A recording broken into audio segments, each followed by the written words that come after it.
Ladies and gentlemen, welcome to another episode of DappRadio. Today, we're going to be talking about how to really protect your assets in crypto. Today, I'm joined by Michel and a gentleman who is brilliant when it comes to this, an expert in crypto custody, also a founder of Mean Finance. My man, welcome to the show. Thank you for having me here, Ben. I love your assets protections title. Very creative. Well, it's something that's really important, right? If you can't protect your Right on. assets, then what are you really doing here? So let's hop right in. You're doing some great work. Really want to make sure we get time to explore everything. Maybe we can start by diving into a little bit of your origin story, and maybe you could just talk us through how you got to where you are now, and maybe highlight really when you first got into crypto and your journey in that regard. Yeah, right on. So I've been a software entrepreneur really for a long time now. Back in 2006, that's a long time. Yes, there's some white hair in this beard. Back in 2006, I founded a company, nothing to do with crypto. There was no crypto back then. But we did really well. It was in a recreation management space. We had an exit in 2011. And right then I figured, I'll take some time off, thinking I'm going to retire in my 20s, but that's never going to happen.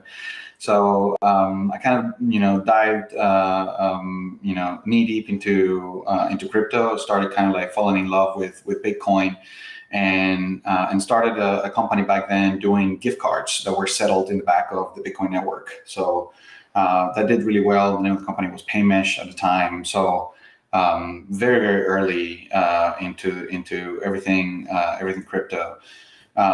We sold that out in 2013. I went into another startup. I founded another startup, this time kind of like bringing together real estate and crypto. That seemed to be the right asset class because of the volume that gets moved on real estate. And then rode that all the way to 2020. And there was actually where I had the genesis for what we're doing right now on Mean Finance, because I wanted to be able to access. So, I mean, we're here, we are doing all of this business in real estate and real estate assets and mortgages and escrow and all of those things, taking in raw crypto into it. But we're still having to pay our employees in fiat. And then we would all be very enthusiastic about crypto, and we would all go and then, on ramp some crypto using one of the centralized exchanges, and then go move that into DeFi, then start doing some stuff with DeFi. And it's like, this is ridiculous. We're doing this like every single month. Like, we need to be on DeFi directly and be paying everybody's salary on DeFi directly. So that was kind of like the genesis of everything. We started to look around, see what we can find to get this going, and didn't find anything that really met our needs.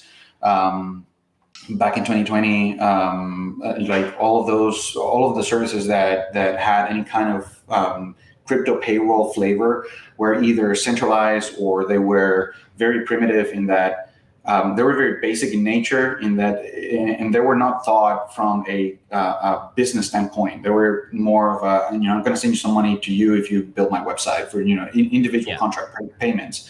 But it's very different the way that you look at those problems when you are a business and you have to hold a treasury that is holding hundreds of thousands of dollars on, and you have to pay, 50, 100, 200 employees, 2,000 employees. Like the number of challenges are very unique when you are looking at that specific segment. So because there wasn't anything like that at the time, we were like, let's build it. And here we are today. I love that. What an epic evolution. And you're probably one of the more experienced entrepreneurs and builders in all of crypto. I mean, you built and sold a business back in 2013. Like, you're an OG of the OGs. I think I would consider myself an OG on crypto, 100%. I don't know for how long I've been saying I told you so to how many people, but yeah, long time. I love that. So let's really hone in on how you've been building these businesses. Like, are you the dev? Are you more leading the team? So on and so forth. Like, how do you build out that team, and where's your superpower lie? Yeah. My superpower is in bringing people together, really. I do have a technical background. I'm a CS major, so computer science is my life. I do enjoy coding. I enjoy writing, products, and I have an architectural mindset. So I'm a very good complement to my CTO, which has been with me forever now. So we kind of like move on together. He's kind of like the secret sauce behind all of these things. He doesn't like that much spotlight, so I take that role for him. But we complement each other very well, and I think that has been one of if there's a good story to be told on our side is that we have been together for so long that, like, by now it's kind of second nature. We are building new products and we're building new companies, and we're doing things that, because we know how we collaborate so well with one another, it's relatively easy and straightforward to move from one thing to the next and kind of grow these companies as we go along. So, but yeah, if I have one superpower, it would be to read people really well and build good, well-performing teams. I love that. That's a magical superpower, and we definitely need that in crypto. So thanks for staying in this space for so long. Okay, so let's hop in. Let's tackle this topic here, because I'm sure there's been a ton of hacks. It's crypto. We're in the wild, wild west, and everything's kind of crazy. How do we really protect our assets and just make sure, like, maybe we can build a foundation of, this is the blocking and tackling, the 101, what we've got to do, and then we'll take it to intermediate and advanced. Hopefully by now, your audience and everybody in crypto kind of like has a basic understanding of the complexities of private key management in general, if that was the only problem of crypto, then and everybody kind of like focused their attention in that, we would be, I think, like manyfold better than we are today. But we have been going at this from a very technical kind of perception. If you think about it, like, just a private key is nothing more than a very long blurb of text that is really hard to remember every single time. And we are asking the world to replace the good old username and password with this like new blurb of crap that you have to remember every time. And that's not a very simple thing to get everybody to say, yep, from now on we're gonna live with this new complexity. So, from the advent of simplification on crypto wallets is, we're going to take all of that blurb and we're gonna simplify them with the mnemonic phrase. And well, the mnemonic phrase is certainly more readable, but it continues to be complex. And so everybody was like, no, this is still complicated. Now there's a bunch of crypto custody solutions that you can have in your wallet, and you can save with a good old username and password. But then that problem gets centralized into a Coinbase, Cryptopia, Mt. Gox. It doesn't matter how many, every single exchange by now has experienced some sort of hack. So centralizing all of those assets in one place, in the sake of simplicity, is also not the answer, not the solution for that. Then comes along the hardware wallet, and oh my God, this is so secure, but boy, the experience is bad on that you have to now keep an extra device that if you lose it, then you have to keep those keys also in your safe. And if you have now you have multiple points of failure, yes, it's extra secure, but very user unfriendly. It's very unlikely that this is going to be the future for us to secure our stuff. Then you have smart wallets. We're going to move all of this kind of complexity on chain, and we're going to allow you to have all of this somewhat better, easier simplicity, and obfuscate the fact that you are the owner of that wallet with any attacker that gets a hold of your keys. That still doesn't make the world, it makes it a lot simpler. Now you are risking your assets. So all of these solutions have one major breakthrough, at the expense of some other breakthrough. Like it's very difficult to have a solution that gets right like all three principles of this, which is security, the usability, and the combination of those things are extremely difficult to get right. And so one of the realizations that we have to like land on is that this security trifecta of privacy, security, and usability is a problem only because we've been going at it trying to fix only one of those things at a time. Meaning, like we try to fix the security, like and we as technologists and product people, like we go all the way in, and we're gonna like code this thing into the chipset, and we're gonna create like this really complicated device, and then that comes at the expense of usability. Or if you want to do if you want to protect privacy, then that comes at the expense of security, because now you have usability on your side. So like there's always some trade-off in this.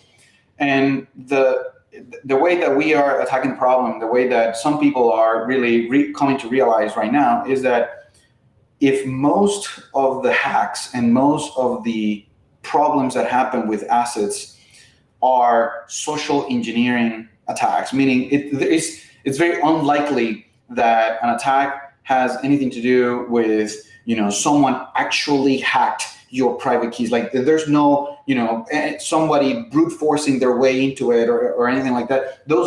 They exist, but they are the least of the attacks. If 90+% of the attacks have to do with some form of social engineering, shouldn't we be thinking about a social engineering solution to the problem? And that's where something like threshold multisig comes into the play, MPCs, MCPs, like all of those other things come into play. And that's what we have basically on Mean Finance. We allow any individual or any company to set up a treasury. And if you can set up a 2 out of 3 multisig, 3 out of 5, an N out of M multisig. Put your assets there, set up policies to see, hey, how many approvals do I need? How much money am I going to allow to move on certain specific people? The same way that you do a bank account, right? So like if you have a corporate bank account, you have all of this, you can go as simple or as complicated as you want, but you have things like, the CPA probably can do certain operations, and this other person can do other operations and only allow up to $500 daily spending limit on this thing, and then just block the account, like all of those kind of rules, plus the additional security of now the assets are held in your custody, but not uniquely by you. You need multiple signatories of your treasury, of your safe, to ultimately get those transactions approved. And we think that that's a much more stronger value proposition. There's a number of companies doing phenomenal work at that. Gnosis Safe comes to mind on the EVM side, and we are filling that void on the non-EVM chains. Okay, so that was a ton. I would definitely encourage everybody to go back and listen to that piece a couple times, because I think what you did there was you broke down a really good overview of the history of security and where we are now. I think going from that foundational piece, I want to dive into this idea of multisig, because that seems to, and social engineering. Why is the socially engineered solution the multisig solution, and how does that actually work? Yeah. So let me address the second question first on why is the multisig the social engineering solution.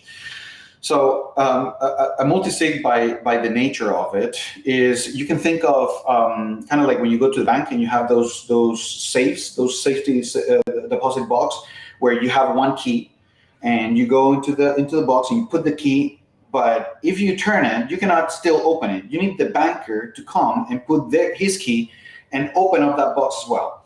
This is the exact same way that the multisigs work. You have multiple keys that basically open the safe where the money and the assets are being stored.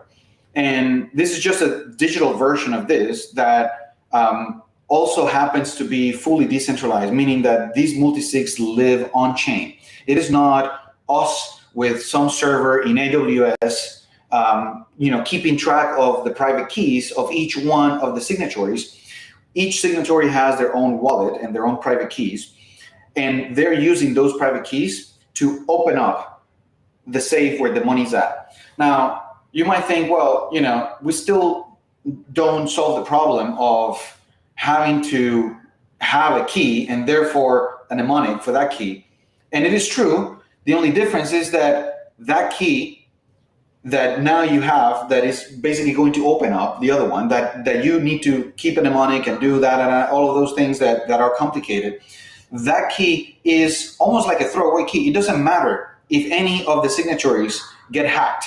Therefore, storing the key doesn't become a mission impossible task. You can very simply put it in a text file, not a problem. Back it up on iCloud, not a problem. Back it up on whatever you want, not a problem.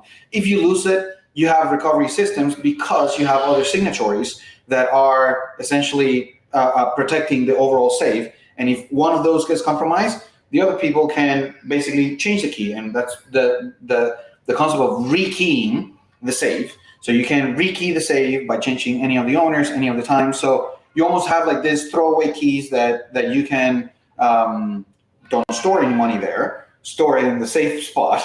But it is a social engineering solution because it requires social coordination, and the fact that you have multiple people now that need to coordinate themselves in real life in order to do stuff on the safe is what makes it that social coordination is very hard to actually hack into. Now you have to essentially convince 2 or 3 of however long your threshold is.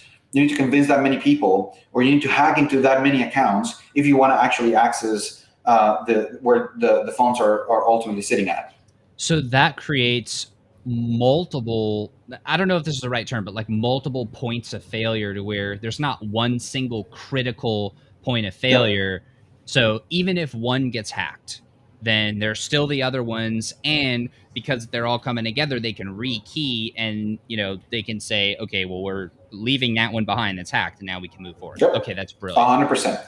Yep, 100%. And this is traditionally being quite the challenge because so the first network to actually have built-in multisig was the Bitcoin network, and the way that the on-chain multisig of the Bitcoin network works is that you have, and this kind of goes a little bit into the second part of your question, how does it actually work, right? Doing multi-party computation mechanisms where you essentially take one long key and you cut it in little pieces, and then I give you one, and then I keep one, and then I give one to another person, and we have in order for anybody to sign an entire transaction, we need to bring all of these pieces together. The problem is that if any one of those gets messed up, now you don't have access to your funds at all, right? So then we grew from that model into the threshold multisig, which is, we don't actually take one key and cut it into pieces because that would be really difficult. Rather, we have, a storage where you cannot access that storage, where the actual key lives at to sign on behalf of the safe. You cannot access that storage unless a number of people that have been permitted to give their okay, basically to say, yes, I approve of this transaction or I reject it. Unless that threshold is met, you don't get to release the funds or release the actual thing, the transaction that you're trying to do.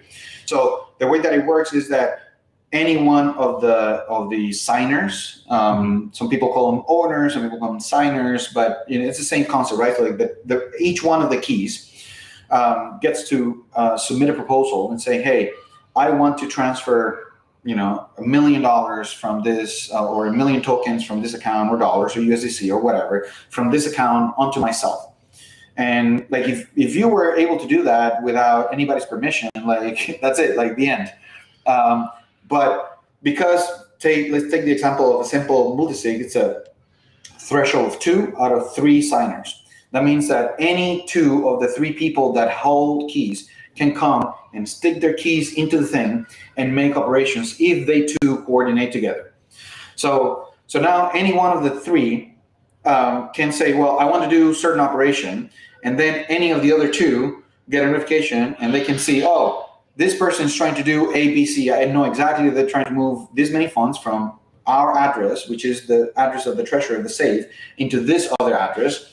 He or she normally puts some explanation. There's like, hey, I want to do this because I want to, I don't know, pay my salary or pay, for whatever. Whatever right? it is, yeah. And the other 2 get to like inspect on chain, fully decentralized, fully permissionless, what exactly is going to happen if they were to approve that transaction. And that is kind of like a simulation of what's happening. Like you're looking at it and you're like, yeah, I agree. I want to approve this. If you have a problem, like pick up your phone, call the other person. Hey, are you sure you made a mistake? If you don't like what you see, you hit reject, and that's it. It never happens. I love that. So I want to bring this idea into different examples, and let's apply this and make this super functional and get the people thinking about it. So let's say, for example, we have like a semi-autonomous DAO, right? Mm-hmm. And so we have like the 2 main founders of the DAO, and then we have the community, and the founders want to bring the community in. Could there be a way, and I'm just spitballing here, and you and I have not prepared this beforehand, so no, we haven't. keep this in mind. So maybe you have it where it's 2 of 3, and maybe each founder holds 1, and then the DAO itself can vote on what to do with the third. Could something like that be possible with a multisig? Because that could bring unbelievable coordination to the space. Yep. Yeah, absolutely. It is very possible. Now, it is, and I think that this is not a very common thing that at least I have seen. Like most of the DAOs right now, the way that they're structured is you have almost like, you have DAOs that you have on-chain voting, and that is like the DAO has a treasury, okay? And DAO proposals are submitted on that treasury. And usually it is to withdraw or make an investment or, into a particular protocol or something like that from the treasury's assets. And you get, either the entire community to vote on that proposal. And if it passes the threshold, imagine like a very largely, you have, 50% threshold on that. That means that at least 50% of the people need to vote yes in order for that proposal to pass. Now, sometimes, depending on DAO participation and like how active the people in the community are, that is a very challenging thing to actually accomplish. 50% participation on a voting, that would be the equivalent of having like a publicly traded company like Microsoft or Amazon decide that they're only going to make decisions based on what every single shareholder of the company decides to do. And if someone is on vacation, they're a very large shareholder, then you need to start thinking about delegation and a lot of these different things. So there's like almost two levels right now, at least at the moment, where you have either membership proposals and membership voting directly, and you have council votes. And council on a DAO is basically kind of like elected representative of the DAO, whether it is CEO or some elected representative from the community that usually form a council, and all of the proposals are first passed through some consensus on everybody, but then they get further cleaned up and voted and accelerated from the DAO council, which is the one that ultimately has access to the funds.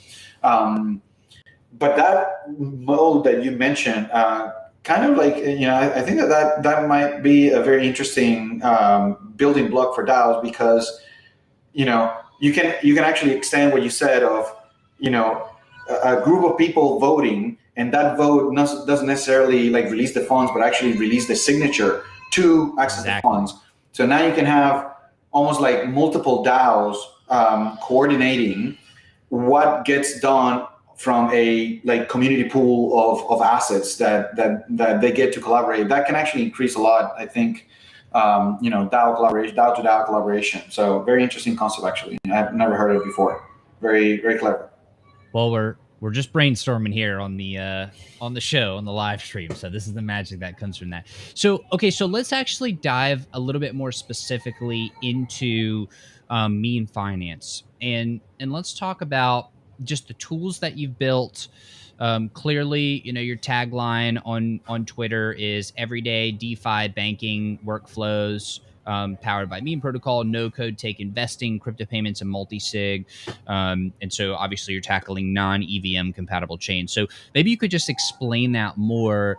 And then let's bridge the topics we've been talking about with the tools that you're building. We've been talking about protection, really securing your assets, and security. How does that really meet in what you're building? Yeah. So we have meme finance is basically two main products really that we bring to the market. The first one, which was the genesis, if you remember, as I was talking earlier on, the payroll problem that we were trying to solve. That was actually how everything started. And the main idea there is that we have this payment streaming primitive that it is kind of like a building block. Think like the TCP/IP layer of the internet. Nobody cares, and nobody's thinking, oh, my packets are being routed through here. But you need TCP/IP for the internet to actually work, right? So payment streaming is an infrastructure component that facilitates any kind of time-bound financial obligations that are done in exchange of payment. And it's like super specific to this, because the time component is what matters here. We're trying to do essentially pay by the second type of engagements with our tech. Now, in order to land this a little bit better, probably the easiest way to think about it is with examples. The payroll example is a very good one. Normally, like for the longest time, we humanity have decided to pay people in batches of 30 days or batches of 15 days. So it's either once a month or twice a month that you get paid from the company that you work for the most part, unless you're an entrepreneur or business owner yourself. But most salaried people, most people that have a job, either receive their salaries every 15 days or every month. And if you think about it, what's happening is that you go to work on the first of the month, and you work the first, the second, the third, and all the way to the 15th for free. Or another way to look at it, and then you get paid. Or another way to look at it is every single day that you work that the company hasn't paid you, the company is accruing debt to you. Right. So like you work on the first and you don't get paid, somebody owes you that day of work that you did, right?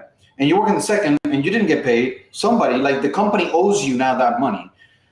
And you're not charging any interest for that money. So you're essentially, the company is essentially incurring in a 0% loan to like, they're getting like an interest-free loan every single day that you work for them.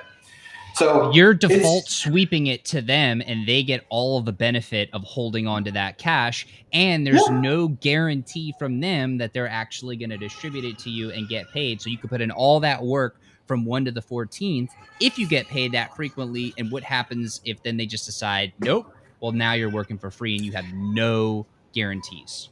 You made a really good point. In the developed world, in the US and most of Europe and stuff, I don't think that we have that big of a problem with people not getting paid on time, even though they exist. But in the developing world, this is common occurrence. Like companies not paying their employees or paying very late or completely like smoking people out of their salaries for weeks or months at a time. So this is a major problem. And if you think about it, like everybody knows it's a problem. Everybody is like scared of that to be a problem, but nobody would in their right mind go to their employer and say, sir, I need you to pay me at the end of every day or at the end of every hour that I work for you, or I'm not going to keep working. Because the operational overhead that comes from asking that question is almost guaranteed that, okay, like, get out of here. Like, I cannot do it. This is not a doable thing for any company to operate under the assumption that they are going to run their ACH system or their Swift transactions every hour, every day, or every week, or any more often than once a month or twice a month. And definitely not in real time. No, not at all. So like for the company, this is the kind of thing that is really difficult for them to do operationally, and for the employer or for the employee, this is the kind of the kind of thing that is very difficult to maintain because of the risk that is inherent to it. Like, you don't have access to the money that is like literally your money. So we fix both of those problems with this. How do we do that? With payment streaming. And essentially the way that it works is that we open up a contract in between the employer and the employee, and we can alter what is the rate that the employer wants to pay the employee their salary. Everybody has something like, I get paid whatever, $10,000 a year, $10,000 a month, whatever the arrangement it is. And that amount of money gets simply dripped little by little, enforced by our smart contracts, gets dripped little by little from the employer to the employee in real time. So every second that you work as an employee, you get to claim that second if you want. There's no payday anymore. You don't have to wait until the 15th. If you need money tomorrow, you can collect what you did, up until that point, and you collect that money. The employer doesn't have any way to like recall that money back. You get to invest that, buy groceries, do whatever you want to do with it. And on the flip side, the employer also gets a lot of benefits from it, because they don't have to, like, the concept of let me run payroll goes away completely. You don't have to run any more payroll. You simply have to ensure that in the treasury where those streams are going out from, it's enough money for them to continue to run. Or you're going to start incurring in the debt that you are very accustomed to incurring on today's infrastructure. So this is like, but on the employer side, the employer gets penalized if they don't have enough to pay their employees on time. Well, they are like, legitimately in debt. Like, right. At that point, they start incurring in debt. They need to come up to the table and meet that debt obligation before they can continue to employ. So at this point, like, imagine, I'm your employee, right? And I see that all of a sudden, hey, like, time out. My money is not running. My money stream stopped. My salary is stopped dripping. You don't waste any more time. You owe me, or I'm going to stop working right now. Like, just come up to the table, pay me, and then put enough money so that I can continue to work, and then I'll work. So, right? So, like, it is a just-in-time, real-time obligation that now it is enforced on-chain for the first time. Like, I mean, this is like a major fundamental shift in the way you think about how you do that. It's a game changer. Yeah, well, first of all, I think so.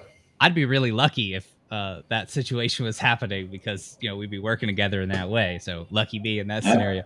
But a quick question there: is it only time based, or would there be the option to have it be task or job based, or like function action based?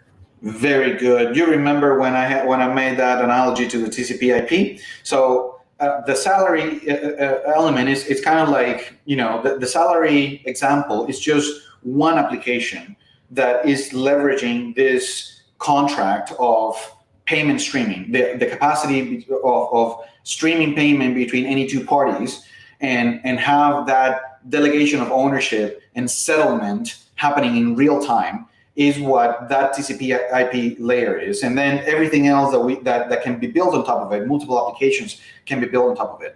One that is not necessarily, it is related to time, but it's not continuous all the time, would be, for example, you can think of an evolution of the traditional software as a service type of subscription, right? So like Netflix or Spotify or any of those things, where you are quite literally, I like the Netflix example because it is one that illustrates very, very good something that everybody does. Like if you pay $20 a month for your Netflix subscription. What you're essentially doing is you are paying to access the entire library of content that Netflix has at a moment's notice from your devices. But the reality is that on any 2 months, you don't consume the same amount of content. And Netflix is either forcing people to buy into their entire catalog, or if you don't want to buy into the entire catalog, you're out. And there's like a lot of people that don't get into this business of like buying Netflix, for example, just because I watch one movie a month, and that one time that I want to watch it, I want to pay for it and get out. And if it's a Netflix, phenomenal. Now you can essentially open up a payment stream between the person that doesn't want to pay for a full subscription because I only watch one movie a month. I open up a payment stream between me and Netflix. Netflix doesn't charge me anything until I go to the TV, turn it on, log into my account, which is not charging me anything, and find my movie, hit play, and in that moment, money starts streaming from my account into Netflix account. And if I hit pause because I didn't like the movie, or I stop altogether, payment stop. I switch to another movie, hit play, watch it all the way through, I get charged every second. Movie A might be more expensive than movie V, and that is because it is a blockbuster or whatever, and all of those, like in those cases, you can see that on like clock in, clock out for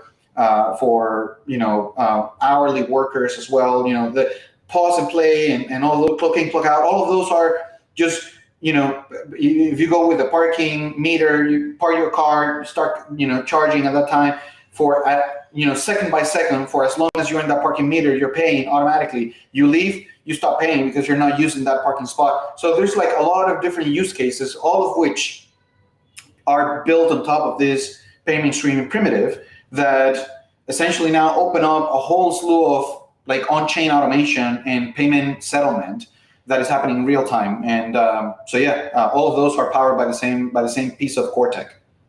You know what then that sets up to do, which I'm sure you've already thought of this, and but what comes to my mind is, okay, well, let's go back to the Netflix example. And let's say you're paying for use in real time streaming like this.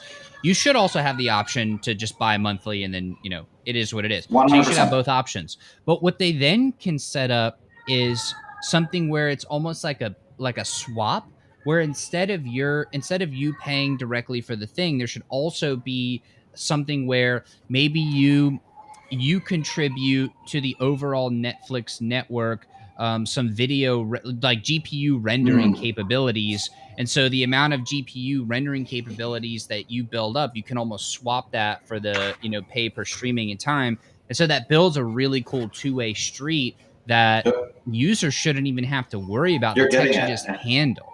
Yep. That's exactly right. So like, you can think of all of these like new, almost like, game dynamics that have come out recently and been, if you think about like the play to earn and play to and pay to play and all of this like combination of pay, play, earn and all of these things, these are actually not that new. They're just new now to the gaming industry, and that's the novel approach. But we've had like pay-per-view forever. You just pay for the fight, or you pay for the match, or you pay for the thing, and that's been like a very big business for a long time. The unique distinction here is that now we're applying that to the actual, we're kind of like shrinking all of that, the unit of payment, into individual actions or individual seconds or individual triggers that you can take on pretty much anything you do, whether that is hitting play on a movie or if you're playing a game, turning left on a particular scene, or clicking one button versus another button in another metaverse. Like any of those things can be monetized and can be, you can think like the ultimate extreme example that I have for this is, you can think of a game, the hot and cold game where you're like, if you're going in the right direction, you're like, oh, you're getting hotter, you're getting hot, you're getting hot, you're getting hot, and then you meet your master or your goal for that particular quest. And if you're going in the wrong direction, you're getting cold, cold, cold.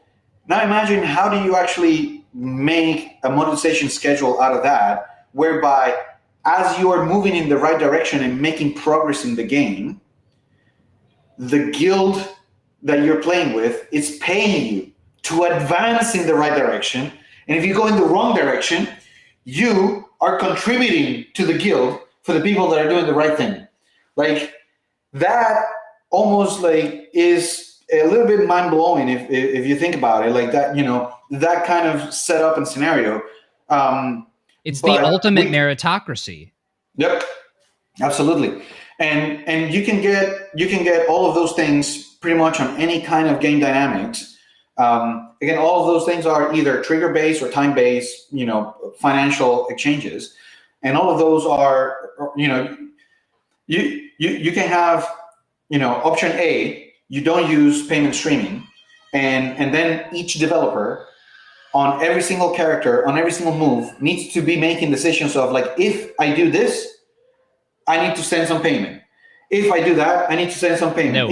Or you simply open up between the gamer and the guild a payment stream, and the guild dictates when it rewards, and the gamer dictates when it pays back. And everything else that happens, it's based on that first contract that you open up, and there's absolutely no overhead to any of the development of the game.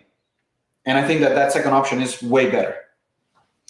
And actually, what that even then enables as a foundational piece is like streaming of games and building in. I mean, my mind's absolutely racing, and so this is incredible. But like, what if there was an ad component in there where it's not just the gamer and the game, but there's also the sponsors and the advertisers who want to contribute into the game? Well, now, like, they're dripping in, the sponsors are dripping in the payment, and then it's getting automatically split between all the players and a piece going to the game. And so now you're able to really have some powerful incentives there. Like, that solves so many issues. Oh my God! Yeah, I can see your brain lighting up in all sorts of directions here. Yeah, so like, imagine if like that movie Ready Player One, where everybody had on their heads like what was their balance, right? And they were moving through the game, and they had all these coins, and you can almost think like every one of us with a little like stack of what is our net worth, and a bunch of different streams coming in or out of each of us, and you have a net balancing that is either increasing or decreasing. And if you think, you don't have to think too hard to realize that is reality today. It's just we just can't measure it as well. Exactly, we just can't measure it. And now with payment streaming, you can make pretty much anything a payment stream. Every kind of payment or financial obligation that you have to every single company that either you send money or they send money to you is nothing more that, so you either decide or bet for a future where payments will continue to be sent and received in batches, the way that they have been happening for hundreds of years, or you bet on a future where the relationship is enforced in a contract, and as you consume services from one another, you simply exchange the equivalent value of that service, because the payment stream pipe is already open between the two of us, right? And I think that that's a much more exciting future that we're building and that we're making available right now. I think so too. I think it's extremely liberating. And then what it turns into, in my opinion, more of is it puts the onus on the architects of the platforms. So like the game builders or the DAO leaders or the people that are creating these things that other people exist in and play in. it puts the emphasis on them and the onus on them to build really fair and really integrity first systems, because now everybody can see the flow of value throughout the system in Yep. real time, and people aren't going to want to go into a place where they're getting taken advantage of. If this was applied to something like, the Web 2 monster social media businesses, everybody would quit, because you would see all the value that's flowing through Yep. you, but you're not capturing any of it. You're capturing. Yep. Absolutely. Yep. 100%. It's Yeah, brilliant. that's huge. That's huge. And like, so ultimately for us, to kind of like, expand a little bit on the concept, right? So like, we have this very basic foundations, and it will come the time where we will shift from like it's still very early in this future that we're building, right? Like, we don't have mass adoption. We have less than 200,000 users still, but we're growing tremendously. But like, ultimately, we want to be the thing that nobody knows is there. We want to be that infrastructure play that everybody can leverage, and any other developers and gamers and I don't care if you are a utility bill company. Like, I don't want to, like, our intent is not really to have Florida Power and Light, or it doesn't matter. Let's say powered by me or anything like that. It's just like a piece of infrastructure that gets used, and it is almost like a public good that anybody can tap into and use it as the rails, as the settlement rails for any kind of transaction that they're doing. And ultimately, that's kind of like where we want to take the whole payment streaming primitive. Yeah. That's absolutely brilliant. I know we're getting close on time here. There's so many different paths we could go down. I actually just want to put it to you and ask, is there anything else that we need to know, and any other topics we need to hit before we wrap it on up here? Clearly, you're doing whatever the metaverse equivalent of God's work is. That's what you're doing. So I don't, Thank you. want to Appreciate it. monopolize your time. No. This has been phenomenal. I just, in general, I think that we're hyper focused on building the two products that I mentioned. One is payment and streaming. We cover at length here, and the other one is super safe, which is if you think about some of the concepts that we're talking about, many of them require companies and organizations that are either interacting with you or servicing you or doing something with individuals. So both retail and businesses are beneficiaries of this. And from a business perspective, having having the proper treasury set up so that you are streaming and securing your funds in the correct way is a pivotal part of this puzzle as well.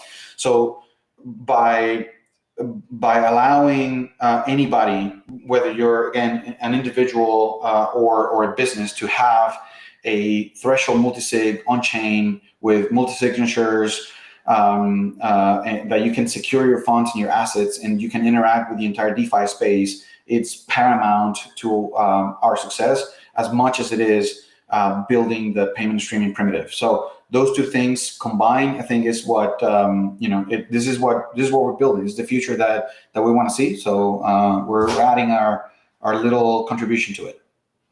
I love it.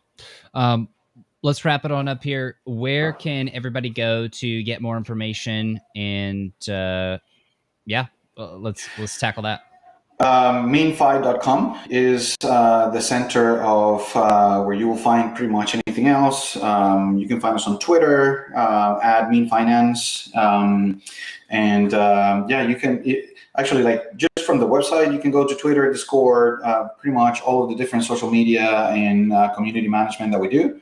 And also access our app. We are live in production. This is not something that is just a white paper that you can read. This is an actual working product that we have. We have many examples, many partners. We have over 150 treasuries right now, super safes that are live in production, holding assets. We are streaming billion now worth of tokens since we came live. So very happy with the progress so far. We seem to be hitting the right chord with the industry, and we cannot wait to see more companies, teams coming on board and making use of this of these products. I love it. Well, thank you again so much for coming on the show today. It's been an absolute pleasure, and I think the world is definitely going to be better off for everything you're building. So thank you very much. Thank you very much for having us. It's been fun. Awesome. You're the man. Well. Thank you to everybody watching and listening. Go check it out. Dive in. Go down the rabbit hole. And I will see you on the next episode of DappRadio. Take care.